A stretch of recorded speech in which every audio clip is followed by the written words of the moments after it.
আসসালামু আলাইকুম রহমতুল্লাহ। আজকে আমরা শিখব ঢাকা বোর্ড 2025-এর ত্রিকোণমিতি এবং পরিমিতি বিভাগের 8 নম্বর অঙ্কটি। তো 8-এর ক কি বলতেছে? 8-এর ক বলতেছে একটি সুষম ষড়ভুজ। আচ্ছা, একটি সুষম ষড়ভুজ তার মানে কি?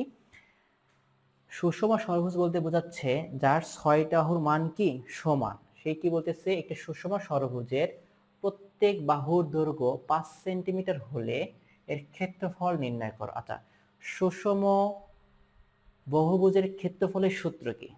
সূত্র হচ্ছে কি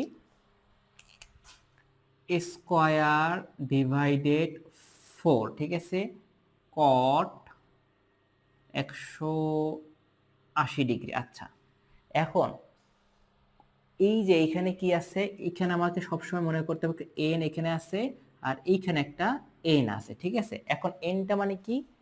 বহুভুজের সংখ্যা। এখানে তোমাকে কি বলছে? মানে কি কয়টা ভুজ? 6টা বাহু। তার মানে এন এর জায়গায় কি বসাবো এখন? এন এর জায়গাতে 6 আর এন এর জায়গাতে 6। আর ওই যে ওইখানে কি আছে? প্রত্যেক বাহুর দৈর্ঘ্য। এই হচ্ছে কি বাহুর দৈর্ঘ্য। তাহলে দিন শেষে আমি খুব সহজেই কি, আমাকে যেহেতু কি বলছে মানে কি এন এর জায়গায় 6 বসাবো এবং প্রত্যেক বাহুর দৈর্ঘ্য কত আছে? 5। তাহলে এর মান কত বসাবো? 5। তাহলে এবার অঙ্ক ক্যালকুলেশন করার পরে অঙ্ক হয়ে যাচ্ছে। তাহলে কিভাবে লিখবে এখন? যে দেওয়া আছে, ঠিক আছে, দেওয়া আছে ষড়ভুজের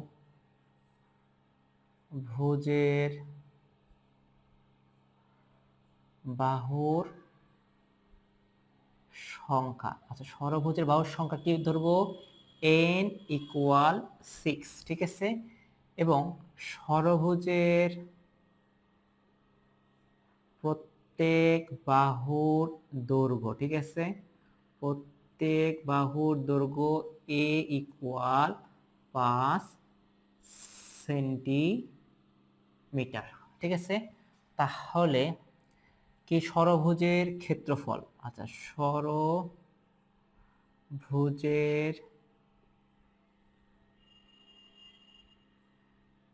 ষড়ভুজের ক্ষেত্রফল হচ্ছে হলো কি a স্কয়ার ডিভাইডেড 4, ঠিক আছে। আমি এনটা পরে লিখতেছি, বেসিক যে সূত্র সেটাকে লিখলাম, cot 180 ডিগ্রি। তাহলে এখন কি করব? এখানে এন আর এখানেও এন। তাহলে এখন সবার মান বসে। এন এর মান কত? 6। এর মান কত? 5 স্কয়ার, নিচে 4। কট কট 180 ডিগ্রি ডিভাইডেড এন এর মান কত? এন এর মান 6। তাহলে এখন ক্যালকুলেশন করো। এখানে ক্যালকুলেশন করলে আসে কত? কট 30 ডিগ্রি, ঠিক আছে, কট 30 ডিগ্রি। আর এখানে ক্যালকুলেশন করলে কত আসে? এখানে ক্যালকুলেশন করলে কাটাকাটি করলে 2 আর এখানে আসছে 3, ঠিক আছে। এখন কাটাকাটি করার পরে ক্যালকুলেটর দিয়ে কত আসে দেখো, 37.5। আচ্ছা, তাহলে 37.5 গুণন কট √3 মান কত? কট 30 ডিগ্রি মান √3। তাহলে এখন ক্যালকুলেশন করার পর কত আসতেছে? 64.95 বর্গ সেন্টিমিটার, ঠিক আছে। এটাই কি আমার ষড়ভুজের ক্ষেত্রফলের উত্তর, ঠিক আছে।